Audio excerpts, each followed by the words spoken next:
नमस्कार, NMF news देख रहे हैं आप। मैं हूं आपके साथ अभिषेक पुंडीर।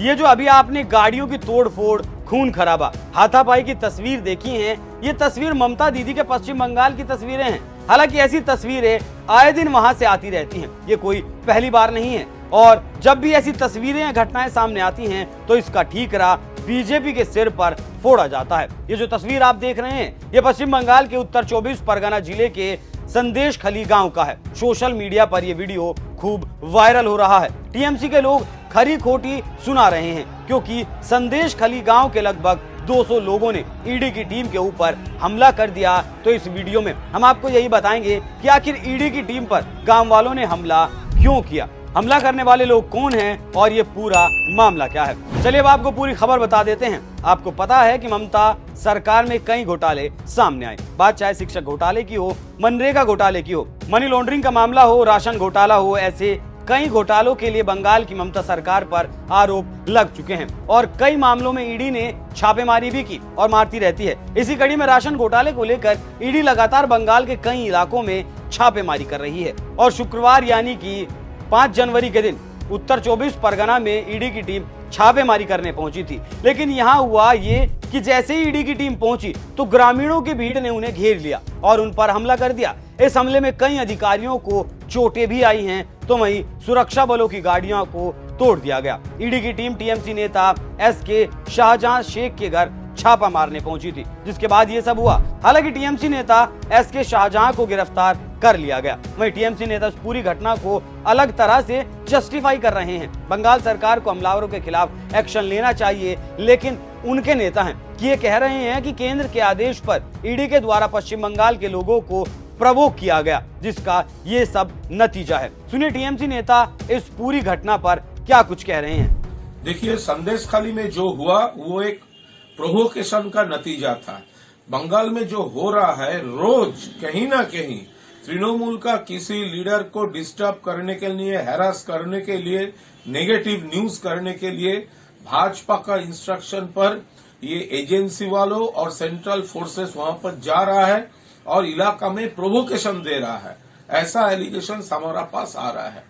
संदेश खाली में भी वही हुआ। अब देखिए, शुभेंदु अधिकारी सीबीआई एफआईआर नेम्ड, बीजेपी जिसको चोर बोला था, उसका घर में कोई रेड नहीं, लेकिन तृणमूल का घर देख के ही वो रेड करने चला जा रहा है और उस इलाका में प्रोवोकेशन दे रहा है।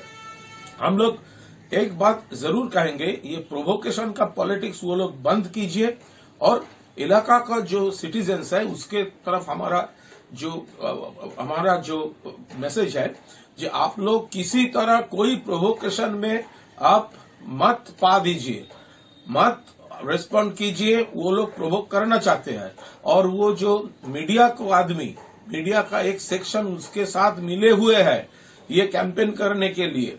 तो अब मीडिया का ऊपर किसी तरह कोई अपना जो राग है, अपना जो क्षोभ है, वो मीडिया के ऊपर मत कुछ कीजिए। और सेंट्रल लीडरशिप हमारा पूरा नजर रख रहा है। किसी वो लोग प्रोवोकेशन चाहता है, गोलमाल चाहता है, इसमें आप रिस्पॉन्ड मत कीजिए। Law will take its own course और ये जो पॉलिटिकली हम जो बैटल लड़ रहे हैं वो प्रॉपर वे से हम लड़ेंगे। वो लोग चाहते हैं गोलमाल, उसका जो ट्रैप है उस पर मत फंसिए। तो सुना आपने, टीएमसी नेता कुणाल घोष का कहना है कि ये सब जो भी हो रहा है वो प्रोवोकेशन का नतीजा है। सच पूछिए तो ऐसी घटना पर बंगाल सरकार को माफी मांगनी चाहिए और जिन लोगों ने भी तोड़फोड़ और ईडी की टीम पर हमला किया उनकी पहचान कर उनके खिलाफ एक्शन भी लेना चाहिए। लेकिन यहाँ तो टीएमसी नेता इसका जिम्मेदार केंद्र की मोदी सरकार को ही ठहरा रहे हैं, मतलब वही उल्टा चोर कोतवाल को डांटे। हालांकि इस पूरी घटना के बाद बीजेपी भी टीएमसी पर हमलावर है और बीजेपी का कहना है कि इसके पीछे रोहिंग्या मुसलमानों का हाथ है। टीएमसी ने उन्हें खुली छूट दे रखी है।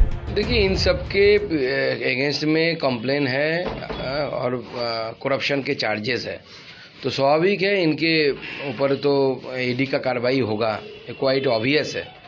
लेकिन जिस तरीके से आज संदेश खाली में शाहजहां शेख के वहाँ पे जिस तरीके से ईडी के अफसर के ऊपर, प्रेस के ऊपर जो हमला हुआ है, वो दिखाता है कि बंगाल में रोहिंग्या मुस्लिम जो है उनको घुस के बंगाल की पूरी लॉ एंड ऑर्डर को क्या कर चुके हैं।